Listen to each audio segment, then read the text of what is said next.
Dear students, today's topic is separation of serum and plasma from blood. Blood से कैसे serum को और plasma को सेपरेट करेंगे, ये हम आज जानेंगे। ओवरऑल पहले समझ लेते हैं कि कंपोजिशन ऑफ ब्लड क्या होता है। कंपोजिशन ऑफ ब्लड में क्या क्या कंपोनेंट होते हैं वो मोटा मोटा समझ लें। ओवरऑल प्लाज्मा जो होता है वो 55% और आरबीसी 45%। ये क्लियर कट डिमार्केशन ध्यान रखिएगा।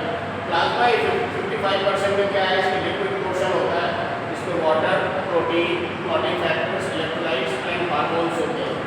और जो ब्लड है आरबीसी उसमें 45% टोटल होता है। इसमें एरिथ्रोसाइट्स होती हैं जो कैरी ऑक्सीजन बाय हीमोग्लोबिन। ये ब्लड गेट्स रेड कलर, तो जो आरबीसी होता है उसको एरिथ्रोसाइट कहते हैं, जो ब्लड को रेड कलर देता है। वाइट ब्लड सेल्स जो होती है लेस देन 1%, जिसको ल्यूकोसाइट कहते हैं। It is a immune defence part of buffy होती है। एंड प्लेटलेट्स की lumpsum less than 1%, it's called thrombocyte. Erythrocyte, leukocyte and thrombocyte it initiate clotting, also part of buffy होती है। मोटा मोटा ये समझना है कि प्लाज्मा 45% और आरबीसी प्लाज्मा 55 और RBC 45%। Now what are serum and plasma? Serum क्या है, प्लाज्मा क्या है? Serum blood allowed to clot before centrifugation. Centrifugation से पहले तो ब्लड क्लॉट होता है। Clotting factors and factors are absent. A straw oblique yellow coloured clear, यही है, ठीक है। That's collected in plain red hole top to used for serology, biochemistry and immunology. ये तीन चीजें ध्यान रखिएगा। वॉल्यूम इसका lump sum 55% of total blood volume. Plasma क्या है? Blood collected with anticoagulant, no clotting, clotting नहीं होना है उस वाली स्टेट में। क्लॉटिंग फैक्टर्स ऑफ फैक्टोजन आर प्रेजेंट। ये होता है light yellow straw coloured fluid, ये ध्यान रखिएगा। और यहाँ पे भी लगभग इसी तरीके का, but collected in EDTA oblique and cyclic tube used for haematology, coagulation studies and its volume is 55% of total volume. Serum versus plasma में की डिफरेंस क्या होता है, ये ध्यान दीजिए। फीचर्स पहले समझ लेते हैं। Anticoagulant used, clotting factors, fibrogen, collection tube, prostitute, colour, volume and main use में।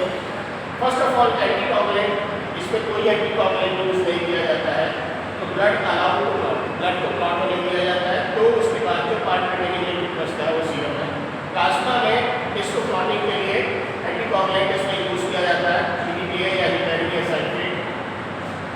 क्लॉटिंग फैक्टर्स में इसमें एब्सेंट होता है, कंज्यूम्ड इन क्लॉट, और इसमें क्लॉटिंग फैक्टर प्रेजेंट होता है।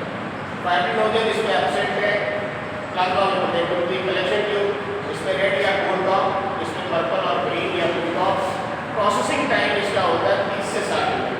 अगर नेचुरल वे में हो तो 50 से 60 minute clotting time needed, but इसमें 10 to 15 मिनट्स में ही हो जाता है। कलर इसमें क्लियर है, स्ट्रॉ ऑब्लिक येलो, और इसमें स्लाइटली टर्बिड येलो, ध्यान रखिएगा। Volume of it slightly less, lump sum 45 to 50 ml पर 100 ml, और इसमें स्लाइटली मोर 55 ml पर 100 ml। Main use biochemistry, serology या इम्यूनोलॉजी, और प्लाज्मा जो होती है उसमें haematology, coagulation test immunology use. पहले भी हम लोग डिस्कस कर चुके हैं। रेड ब्लड कलेक्शन जो ट्यूब्स होती है, रेड टॉप वाली एडिटिव, इसमें कोई नहीं होता है। ये सीरम बायोकेमिस्ट्री, सीरोलॉजी और क्रॉस मैचिंग के लिए। कोल्ड एसिस्टिव में एडिटिव इसमें gel plus clot activator. Serum होता है इसमें रूटीन केमिस्ट्री और हार्मोन टेस्ट के लिए होता है। ईडीटीए या पर्पल होता है उसमें ईडीटीए होता है। एडिटिव इसका ईडीटीए, प्लाज्मा और होल ब्लड इसमें सीबीसी, एचबीएमसी, इसको बोलते हैं ग्लाइकोसाइलेटेड हीमोग्लोबिन, ठीक है। एंड जनरली क्या होता है, जो डायबिटिक पेशेंट्स होते हैं उनमें जनरली हम ब्लड शुगर फास्टिंग भी करते हैं। साथ में अर्ली फेज में अगर है तो जीटीटी ग्लूकोज टॉलरेंस टेस्ट करते हैं। लेकिन एचबीएमसी से हम ये चेक करते हैं कि हर 3 महीने में पेशेंट का जो ग्लूकोज लेवल है वो एक स्टैंडर्ड लेवल पे मेंटेन है कि नहीं। अगर उससे अबव है, अनकंट्रोल्ड है, तो फिर वही इस तरीके से असेस होता है कि ये डायबिटिक, प्री डायबिटिक है या कन्फर्म डायबिटिक या अनकंट्रोल्ड डायबिटिक या पुअर डायबिटिक, वो चीज़ें इसकी। नेक्स्ट है ग्रीन एंड हिस्टैरिन में, इसमें हिस्टैरिन होता है, plasma, stat, chemistry, blood glucose, blood gases और टॉक्सिकोलॉजी इसमें दिया जाता है। ब्लू इसमें साइट्रेट होता है, that is called sodium citrate. इसमें प्लाज्मा के थ्रू